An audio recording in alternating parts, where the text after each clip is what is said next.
Good morning.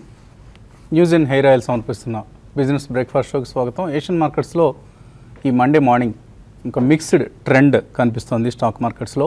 So కొన్ని markets పాజిటివ్గా, కొన్ని మార్కెట్స్ నెగిటివ్గా ట్రేడ్ అవుతున్నాయి. SGX నిఫ్టీ మాత్రం మన మార్కెట్స్ సంబంధించి ఒక పాజిటివ్ ఓపెనింగ్ను ఇండికేట్ చేస్తుంది. ఎందుకంటే గ్లోబల్ కీస్లో కొంత మిక్స్డ్ ట్రెండ్ కనిపిస్తోంది. సో లండన్లో వీకెండ్ జరిగిన మారణ హోమం కొంత మార్కెట్స్ మీద నెగిటివ్ ఇంపాక్ట్ కొద్దిగా కనపరిచే అవకాశం ఉన్నప్పటికీ, అండ్ ఒకటి రెండు ఇతర గ్లోబల్ ఈవెంట్స్ కూడా మనకు కనిపిస్తున్నాయి. లైక్ మిడిల్ ఈస్ట్లో కొన్ని దేశాలు మధ్య వైరుధ్యం అనేది తలెత్తుతోంది ఇప్పుడిప్పుడే. సో అది మార్కెట్స్ మీద మేబీ నెక్స్ట్ ఫ్యూ డేస్లో కొంత ఇంపాక్ట్ ఉండే అవకాశం ఉంది. అదర్వైజ్ మన మార్కెట్స్ లాస్ట్ వీక్ సక్సెస్ఫుల్గా క్లోజ్ అయింది. వీక్ ఆల్మోస్ట్ 0.5% వరకు సెన్సెక్స్ నిఫ్టీలు లాభపడటం చూసాం. ప్రత్యేకించి మిడ్ క్యాప్స్లో అవుట్ పెర్ఫార్మెన్స్ అనేది మనం గమనించాం. సో కన్సాలిడేషన్ దశలో మార్కెట్స్లో డిప్స్ వచ్చిన సందర్భంలో ఎవరైతే కొనుగోలు చేస్తున్నారో వాళ్ళకి లాభాలు వస్తున్న సందర్భాన్ని మనం చూస్తున్నాం. లాస్ట్ 1 మంత్లో నిఫ్టీ 3.14% లాభపడింది. అండ్ జూన్లో మనకు ఇన్స్టిట్యూషనల్ ఫ్లోస్ చూస్తే ఫారిన్ ఇన్స్టిట్యూషనల్ ఇన్వెస్టర్స్ కొంత సెల్లింగ్ మూడ్లో ఉన్నారు. ఈ నెలలో లాస్ట్ 2-3 డేస్ ట్రేడింగ్లో వాళ్ళు 510 crores వర్త్ స్టాక్స్ని సెల్ చేయడం చూసాం. డిఐఎస్ దీనికి విరుద్ధంగా బయింగ్ మూడ్లోనే ఉన్నారు. సో మూమెంటం మాత్రం చాలా స్ట్రాంగ్గా ఉంది. ప్రత్యేకించి లాస్ట్ వీక్ మనకు చెప్పుకోదగిన అంశం ఏంటంటే మిడ్ క్యాప్స్లో ఒక రీబౌండ్ చూసాం. ఏవైతే లాసెస్ అంతకుముందు మనం గమనించామో అందులో ఆల్మోస్ట్ ఒక 50% ఆఫ్ లాసెస్ని మిడ్ క్యాప్స్ రికవర్ చేసుకున్నాయి. అండ్ ఫార్మా బౌన్స్ బ్యాక్ కూడా మనం చూసాం. ఫార్మాలో ఒక సన్ ఫార్మా మినహాయిస్తే ఇతర స్టాక్స్ లైక్ లూపిన్ కావచ్చు, సిప్లా కావచ్చు, ఇటువంటి స్టాక్స్లో మనం కొంత స్ట్రాంగ్ ట్రెండ్ అనేది మనం గమనించాం. సో అలాగే ఇతర మిడ్ క్యాప్స్లో M&M finance, Escorts, United Spirits, ఇటువంటి స్టాక్స్ లైక్ FMCGలో ప్రత్యేకించి మ్యారికో లాంటి స్టాక్స్ చాలా స్ట్రాంగ్గా మనం క్లోజ్ కావడం చూసాం. అలాగే ఆటో స్టాక్స్లో బయింగ్ ఇంట్రెస్ట్ కనిపించింది లాస్ట్ వీక్. అండ్ ఇన్ఫ్రాస్ట్రక్చర్ చెప్పనవసరం లేదు. ఇన్ఫ్రాస్ట్రక్చర్లో ఎస్పెషల్లీ ఫ్రైడే తర్వాత మనకు ఫ్రైడే రోజు కొన్ని న్యూస్ ఫ్లో వచ్చింది. ఇటు GMR గ్రూప్కి సంబంధించి, GVK గ్రూప్కి సంబంధించి ఇటువంటి న్యూస్ అన్నీ కూడా.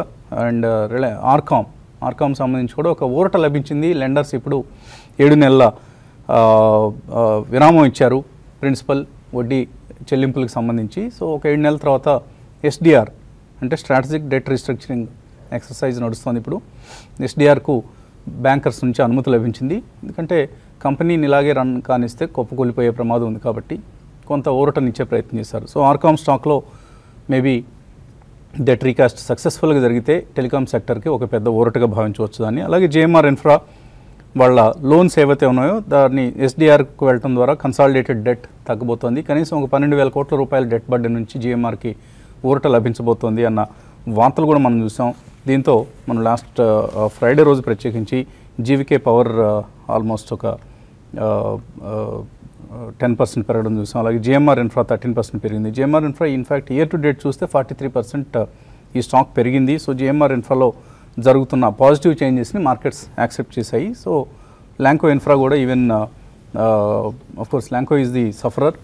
ఈ ఇయర్లో ఇయర్ టు డేట్ చూస్తే 19% నష్టపోయింది. MBL ఇన్ఫ్రా, JP ఇన్ఫ్రా, అలాగే RPP ఇన్ఫ్రా, ఇటువంటి కంపెనీస్ అన్నింటిలోనూ ఎంతో కొంత మన MEP ఇన్ఫ్రా ఎస్పెషల్లీ 120% ఈ ఇయర్లో ఇయర్ టు డేట్ మనం పెరగడం చూస్తున్నాం. So something happening in these companies. But be careful.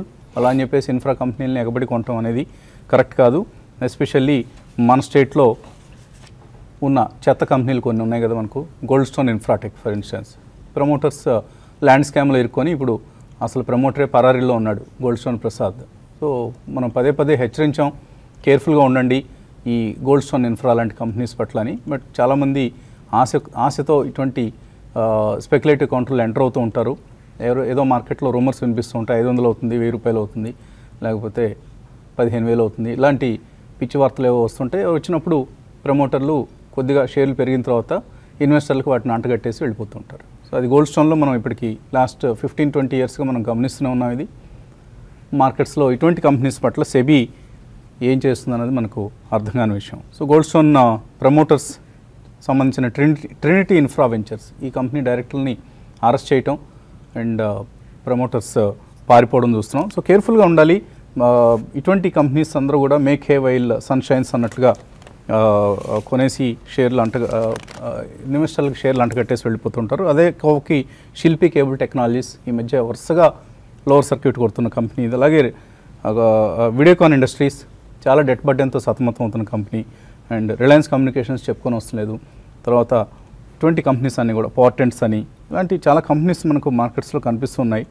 వీటి పట్ల జాగ్రత్తగా ఉండాల్సిన అవసరం ఎంతైనా ఉంది. మన కష్టార్జితాన్ని ఇటువంటి ప్రమోటర్స్కు ధారపోయకూడదు. మార్కెట్స్ పరిస్థితి గురించి మాట్లాడేందుకు అనలిస్ట్ సిద్ధంగా ఉన్నారు. సో లాస్ట్ వీక్ మనం మిడ్ క్యాప్స్లో ఒక బౌన్స్ బ్యాక్ చూసాం. సో ఎటువంటి మిడ్ క్యాప్స్ని ఈ సమయంలో మీరు రికమెండ్ చేస్తారు? యా, డెఫినెట్లీ మనకి ఇప్పుడు దాకా వచ్చిన రిజల్ట్స్లో కొన్ని సెక్టర్స్లో especially automobiles figures for automobiles in May month were exceptionally good అండి.